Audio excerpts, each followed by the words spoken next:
Radhe Radhe guys, this is Suman Sharma and you are watching Ravi's English classes. तो guys हमारा जो topic है वो चल रहा है फ्रेजेस और आज हम करेंगे एडवर्ब फ्रेज। एडवर्ब फ्रेज क्या होता है, एडवर्ब क्या होता है ये हम कई बार डिस्कस कर चुके हैं। आज फिर बता रही हूँ एडवर्ब होता क्या है। एडजेक्टिव भी विशेषता बताता है, एडवर्ब भी विशेषता बताता है, बट किसकी? तो एडजेक्टिव जो नाउन और प्रोनाउन को मॉडिफाई करे, जो उसके बारे में additional information they. For example she is intelligent, she is beautiful, who is beautiful, she is pronoun. ठीक है, तो वो उसको मॉडिफाई करना है, तो यहाँ ब्यूटीफुल क्या हो गया आपके एडजेक्टिव। अब एडवर्ब क्या होता है, एडवर्ब भी मॉडिफाई करता है बट नाउन या प्रोनाउन को नहीं करता। वो किसको मॉडिफाई करता है? एडजेक्टिव को मॉडिफाई करता है, वर्ब को मॉडिफाई करता है और दूसरे एडवर्ब को मॉडिफाई करता है। क्लियर? एडजेक्टिव को मॉडिफाई कैसे करता है? जैसे अभी बताया शी इज ब्यूटीफुल, तो ब्यूटीफुल क्या है? एडजेक्टिव। लेकिन अगर इसी में हम कुछ ऐड कर दें, शी इज वेरी ब्यूटीफुल, तो वेरी क्या है? वेरी बहुत, क्या बहुत सुंदर, ब्यूटीफुल, वेरी ब्यूटीफुल। तो वेरी ने किसको मॉडिफाई किया? ब्यूटीफुल को। ब्यूटीफुल क्या है? एडजेक्टिव है, तो एडजेक्टिव को मॉडिफाई करने वाला वर्ड क्या कहलाता है? एडवर्ब। तो वेरी क्या है यहाँ पर? एडवर्ब। इसी तरह से कह सकते हैं शी वॉक्स स्लोली, वह धीरे धीरे चलती है। अब यहाँ धीरे धीरे क्या करती है? चलती है। जो स्लोली है वो शी को मॉडिफाई नहीं कर रहा, वो किसको कर रहा है? वॉक। और वॉक क्या है यहाँ पर? वर्ब। तो वर्ब को मॉडिफाई करने वाला वर्ड भी क्या कहलाता है? एडवर्ब कहलाता है। इस तरह से एडवर्ब ने किसको मॉडिफाई किया? एडजेक्टिव को मॉडिफाई किया। और किसको किया यहाँ पर? वर्ब को, वॉक। ठीक है, तो वर्ब को मॉडिफाई किया।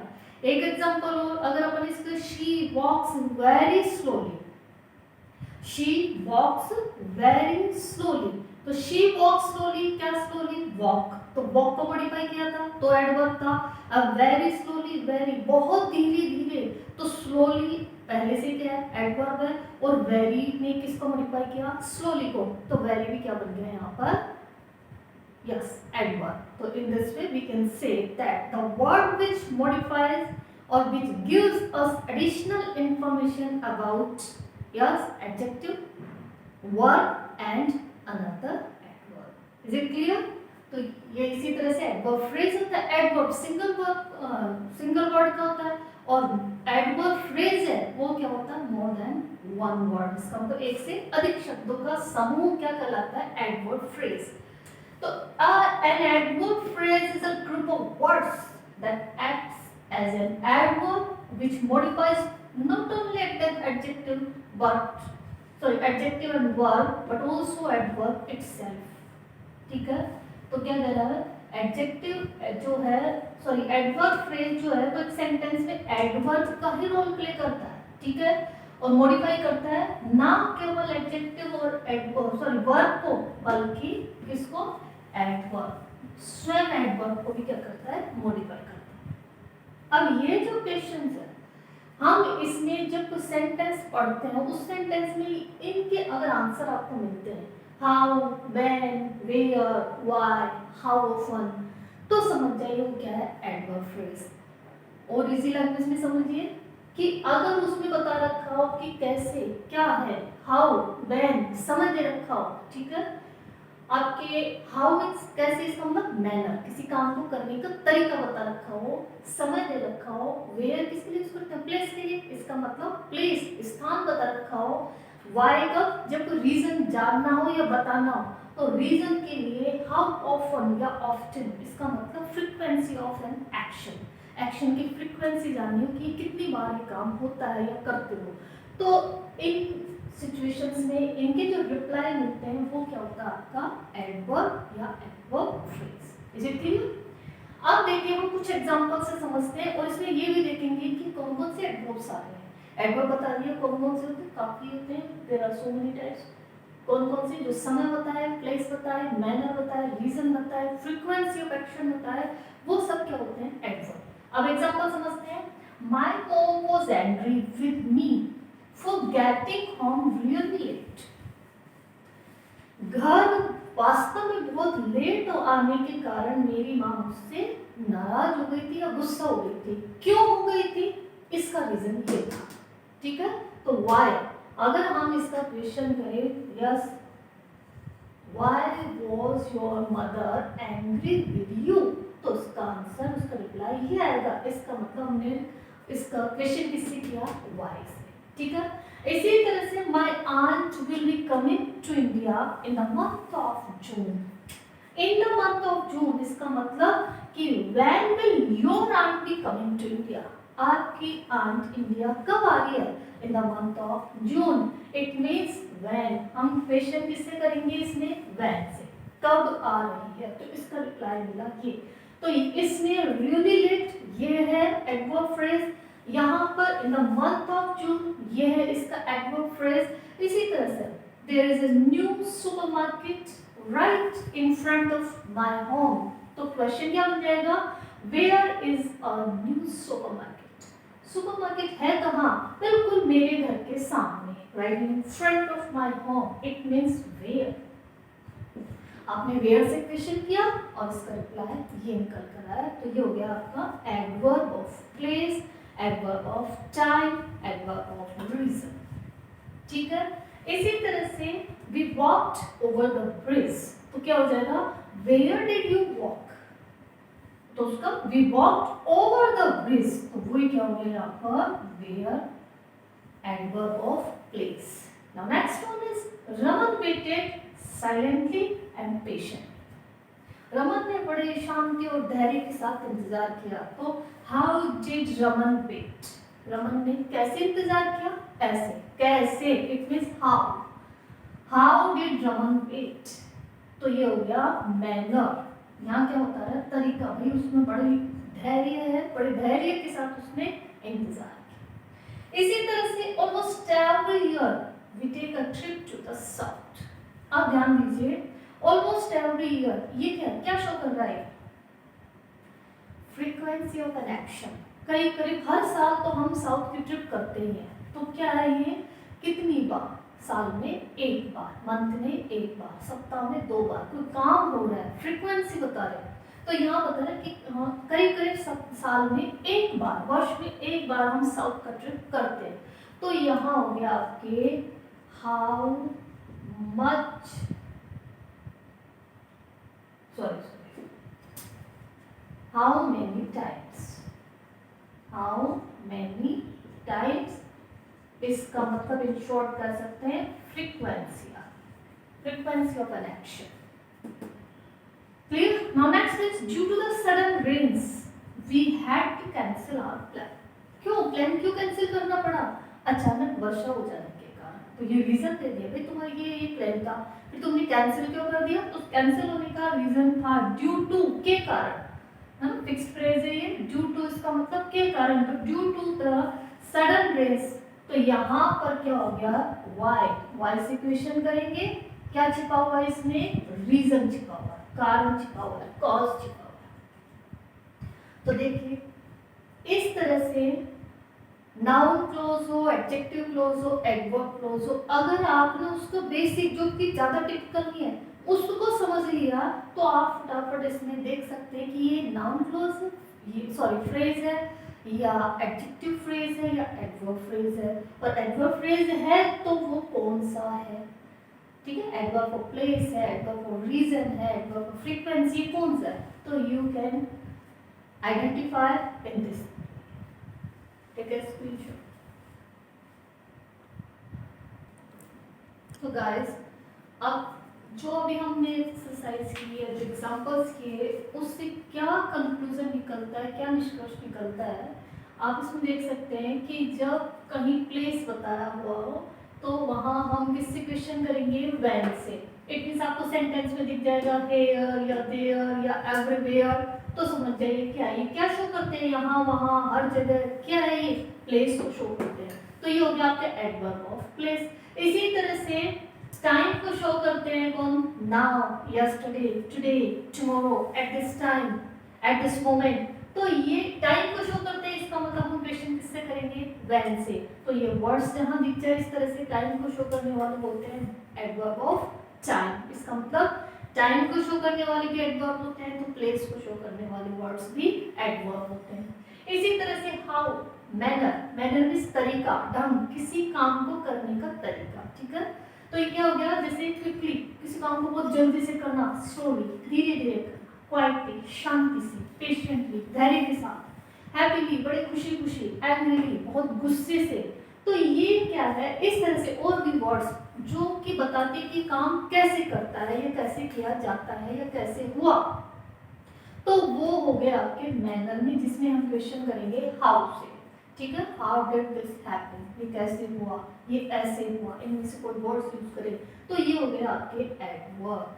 तो एडवर्ब ऑफ मैनर जिसे कहा जाता है। इसी तरह से हाउ मेनी टाइम्स, कितनी बार, इट मींस फ्रीक्वेंसी, किसी काम के होने की फ्रीक्वेंसी। फ्रीक्वेंसी होता है एक्शन, तो उसमें डेली, भाई ये काम डेली होता है, मैं डेली अखबार पढ़ती हूँ, हर सप्ताह में वहां जाती हूँ, या हर महीने को यहाँ ये काम करते हैं, या हर साल हम घूमने जाते हैं। तो इसका मतलब कि यस, कितनी बार किसी काम को करते हैं, फ्रीक्वेंसी ऑफ एन एक्शन, ये इसको शो करते हैं। इसी तरह से degree, degree means how much, कितना हुआ, बहुत ज्यादा, वेरी, एक्सट्रीमली, ऑलमोस्ट, ट्रू। तो ये क्या है, बताते हैं कि कौन सा काम कितना हुआ। तो वो हो गया हाउ मच से आप उसमें क्या कर दीजिए, क्वेश्चन। तो इस तरह से इनसे क्वेश्चन करने पर जो रिप्लाई मिलता है वो होते हैं एडवर्ब ऑफ फ्रेज। या ये वर्ड्स आपको किसी सेंटेंस में नजर आ जाए तो भी क्या कर लेते हैं, phrase, sorry, adverb of phrase. अब वो कौन कौन से होता है ये आपको हमने बता दिया। कुछ और एग्जांपल्स लेते हैं, जैसे she went into her room. Question कीजिए इसमें, यस, तो क्या हो जाएगा, वेयर डिड शी रन, कहां भाग कर गई, इनटू हर रूम। क्लियर। इसी तरह से they chatted for a while, भाई इसमें हो गया कहां पर, तो into her room, where, where से किया। अब यहां देखिए, they chatted for a while, for a while means क्या होता है, थोड़ी देर, है ना। तो ये हो गया कि हाउ फॉर, देखो थोड़ी देर, इसका क्वेश्चन किससे करेंगे, yes, how long, for how long they chat, did they chat, sorry, उन्होंने कितनी देर बात की, तो दे चैटेड फॉर अ व्हाइल, उन्होंने थोड़ी देर बात की। इसी तरह she perform the task with great skill, बहुत ग्रेट टैलेंट या स्किल या कुशलता के साथ उसने इस काम को किया। तो यहाँ पर विद ग्रेट स्किल, ये क्या हो गया आपके एडवर्ब ऑफ फ्रेज। लेकिन कौन सा एडवर्ब, ये है एडवर्ब ऑफ मैनर। कैसे किया, बड़ी कुशलता के साथ में किया, skilful. He lay beside the heap of corn, कहाँ पर लेट गया, beside the heap of corn, heap means ढेर, corn के ढेर के बगल में वो लेट गया। इसी तरह he couldn't join us due to health issue, इसमें तो क्लियर दिख रहा है, due to means के कारण, और कारण इसका मतलब एडवर्ब ऑफ यस रीजन। तो यहाँ हम किससे क्वेश्चन करेंगे, why से। इसी तरह he hit the ball very hard, he hit the ball very hard. अब देखो उसने वेरी हार्ड क्या किया, द बॉल, नो, हिट, उसने हिट किया बड़े जबरदस्त, जो जोरदार तरीके से, कठोरता से क्या किया, उसने हिट किया। हिट क्या है, वर्ब है, तो वर्ब को मॉडिफाई करने वाला भी एडवर्ब। तो इस तरह से देखिए गाइस, आज हमने किए adverb of phrase, adverb phrase किए, सॉरी। अब आप देखिए इसमें, अगर आपको कोई प्रॉब्लम हो तो आप उसको बार बार करिए, कमेंट बॉक्स में क्वेरी के तौर पे डालिए। एक बार पहले इसको समझिए, इसका स्क्रीनशॉट लीजिए। तो गाइस अभी हमने सीखा एडवर्ब फ्रेज। अब हम करने जा रहे हैं आज की फ्रेजल वर्ब्स और फ्रेजेस। फ्रेजल वर्ब्स है इसकी 3 फ्रेजल वर्ब्स अपने पास। फ्रेजल वर्ब, जब एक वर्ब किसी प्रीपोजिशन या एडवर्ब के साथ मिलकर न्यू मीनिंग क्रिएट करती है तो वो कहलाती है फ्रेजल वर्ब। ये बार बार बता रही हूँ। और चाहे फ्रेजल वर्ब हो चाहे फ्रेजेस हो, ये दोनों ही किस लिए यूज किए जाते हैं, लैंग्वेज को इम्प्रेसिव बनाने के लिए। लैंग्वेज को डेकोरेट करने का काम करते, तो लैंग्वेज को डेकोरेट करना मीन्स उसको इम्प्रेसिव बनाना। ये दोनों ही तब काम आती है। अब देखिए इसमें चेक इनटू, चेक इन सब बहुत कॉमन है, चेक इन हो चाहे चेक आउट हो या चीयर हो, आज तीनों ही कॉमन लिए हो बट बहुत पॉपुलर है। तो देखिए चेक इन, इसका मतलब register for or at a hotel, a conference etcetera. किसी होटल या कॉन्फ्रेंस में रजिस्टर करवाते हैं तो उसको बोलते हैं check in. For example, she will have checked into the hotel by 5 PM, वह शाम 5 बजे तक होटल में आ जाएगी, चेक इन कर लेगी, एंट्री कर लेगी। ठीक है, ये उसका example. Now next is checkout, ये इसका अपोजिट। चेक जब हम होटल में या कॉन्फ्रेंस के लिए जाते हैं, अपना रजिस्टर करते हैं। उसी तरह से चेकआउट जब हम वहां से लीव करते हैं। तो देखिए, चेक इन के साथ किसका यूज किया जाता है? टू का। चेकआउट के साथ किसका यूज किया जाता है? ऑफ का। इन चीजों का ध्यान रखना। Follow procedure for living a hotel etcetera. Hotel leave करते समय, होटल से जाते समय इस वर्ड का यूज किया जाता है। When will you check out of the hotel? तुम होटल से कब जाओगे? इसका मतलब पूरा जो भी वहाँ पेपर वर्क करना कि हाँ फिल करना, उनको कंप्लीट करना, पे वगैरह, फिर उसके बाद में उनको की समझवा के जब चलते हैं होटल से रवाना होते हैं, तो उसको उस प्रॉपर प्रोसीजर को बोला जाता है check out. Now next one is cheer up. Cheer तो सब होता है चीयर अप, इसका मतलब किसी चीज में खुश होना।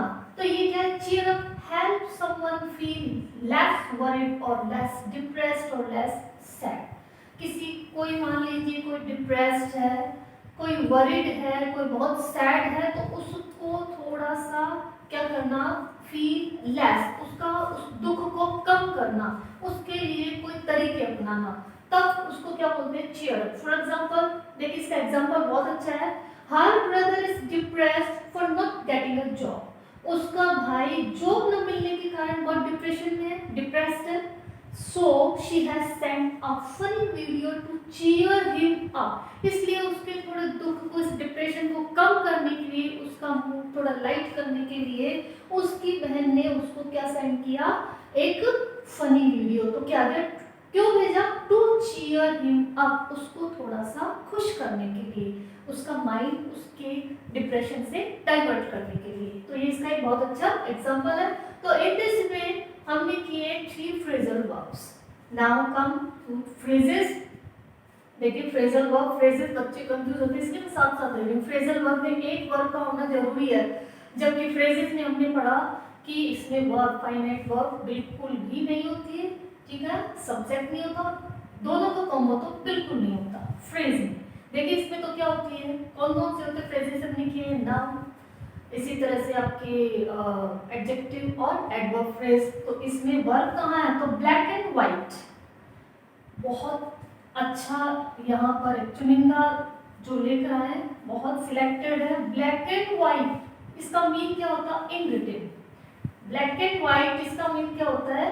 इन रिटिन, लिखावट में, किसी चीज को लिखित में लेना। It is always better to get everything in black and white.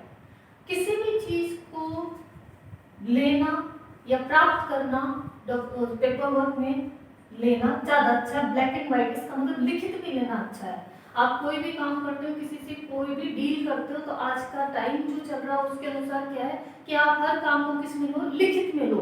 तो लिखित को क्या बोलते हैं? Black and white. देखो एक तो हम बोले कि it is always better to get everything in written, wrong नहीं है, लेकिन इन रिटिन सिंपल सा लग रहा है। अब हमने इन रिटिन की जगह क्या यूज किया?